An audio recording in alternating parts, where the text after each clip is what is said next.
आहे असं समजतंय. आपली काय प्रतिक्रिया आहे?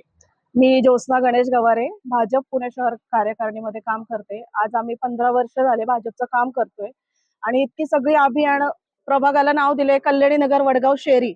पण आमच्या कल्याणी नगरमधनं एकही उमेदवार दिलेला नाहीये आणि आमच्या सगळ्या लोकांच्या कल्याणी नगरमधनं प्रतिक्रिया आहेत की आमच्या इथून एक उमेदवार द्या. कारण आमच्या इथे एकदा नगरसेवक वडगाव शेरीतला होऊन गेला तर आमच्या इथे कल्याणी नगरमध्ये एकही उमेदवार परत येत नाही काय चाललंय बघायला. आणि त्याच्यासाठी आम्ही आज सगळी ह्याची अभियानं पूर्ण केली आहेत आणि ही अभियानं आज तक जे इनकमिंग आलेले आहेत त्यांनी काही न करता त्यांना तुम्ही उमेदवारी देताय. कशाच्या जोरावर देताय? तर फक्त पैशाच्या जोरावर. मग आमच्या निष्ठावंत कार्यकर्त्यांनी काय करायचं? आणि हे जे वरती आहेत पक्षश्रेष्ठी काय सर्वे म्हणतात ना, मग सर्वे मध्ये बाकीच्यांची नावं आली कुठून? ज्यांनी कामं केली त्यांची नावं सर्वे मध्ये का नाही आहेत? आणि जे आता आलेले आहेत त्यांची नावं सर्वे मध्ये कुठून आली? एवढ्या वर्ष काम केलेल्यांची नावं सर्वे मध्ये का नाही आली? ह्याचं पण उत्तर आम्हाला हवंय. आणि देवेंद्र जे मुख्यमंत्री आहेत ना त्यांना सर्वे म्हणतायत ना तुम्ही, त्यांना माझ्या मिस्टरांनी आज रक्तानी लेटर लिहिलंय की मुख्यमंत्री होण्यासाठी, तर त्याचाही विचार त्यांनी केलेला नाहीये. आणि आज आम्हाला कुणी डावलले हेही आम्हाला माहितीये. आम्ही काही पक्षाला नावं ठेवत नाही किंवा वरिष्ठांना वरच्या नेत्यांनाही नावं ठेवत नाहीये. पक्ष चांगलाच आहे, हिंदुत्ववादी आहे, आम्हीही आहे. पण फक्त निष्ठावंतांचा विचार हा करायला पाहिजे होता. निष्ठावंत आज एक निष्ठेने काम करतोय तर त्याचा विचार हा केलाच पाहिजे होता. आम्हाला डावलून दुसऱ्यांना दिली आहे. काम करणार का?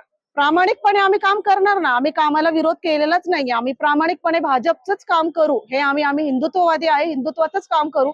फक्त निष्ठावंतांना डावलण्याचं हेच कारण का? आणि तुम्ही पैसे देऊन उमेदवारी देताय हे चुकीचं आहे. शहरातील पदाधिकाऱ्यांनी तक्रार केली आहे का? याच्याविषयी मी तक्रार नाही केली आहे. सगळ्या कार्यकर्त्यांची तक्रार आहे, पण मी आता फर्स्ट टाइम बोलतीये कारण ह्या पण आमच्या हळहळ आहे.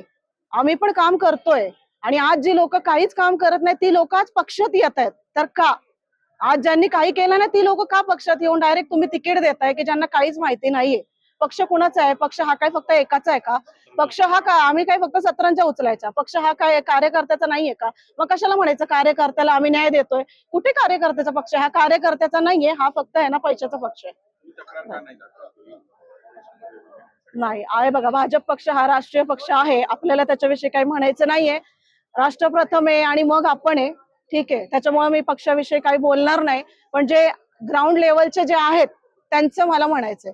बाकी पक्ष काय पक्षाविषयी तुमची खतखत नाहीये, पण आयात उमेदवारावर तुमची पक्षाविषयी माझं काहीही म्हणणं नाहीये. माझं जे म्हणणं आहे ते जे उमेदवार बाहेरनं आलेले आहेत त्यांचं माझ्याशी म्हणणं आहे की बाहेर आयात केलेले जे आहेत इनकमिंग आलेले आहेत त्यांच्याविषयी माझं म्हणणं आहे.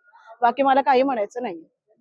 आज आपण जे काम करतोय त्याचं तुम्ही काहीतरी मनावर घ्यायचं होतं निष्ठावंत कार्यकर्त्यांचं. माझंच नाहीये, ही पूर्ण पुण्याची पूर्ण महाराष्ट्राची खतखत आहे की तुम्ही निष्ठावंतांचं मनावर घेऊन काहीतरी निष्ठावंतांना केलं पाहिजे. प्रभागामध्ये चांगलं काम केलं, मग दुसऱ्या पक्षाकडे तुम्ही उमेदवारी का मागितली नाही? नाही, आम्हाला दुसऱ्या पक्षाची गरजच नाही लागली. आम्ही कट्टर भाजप आहे आणि आम्हाला गॅरंटी होते की भाजप काहीतरी आमचा विचार करेल म्हणून आम्ही भाजपसाठीच काम करणार आहे, करत राहू आणि भाजप आपलाच आहे. आता डावलल्यानंतर तुमची काय भूमिका असेल?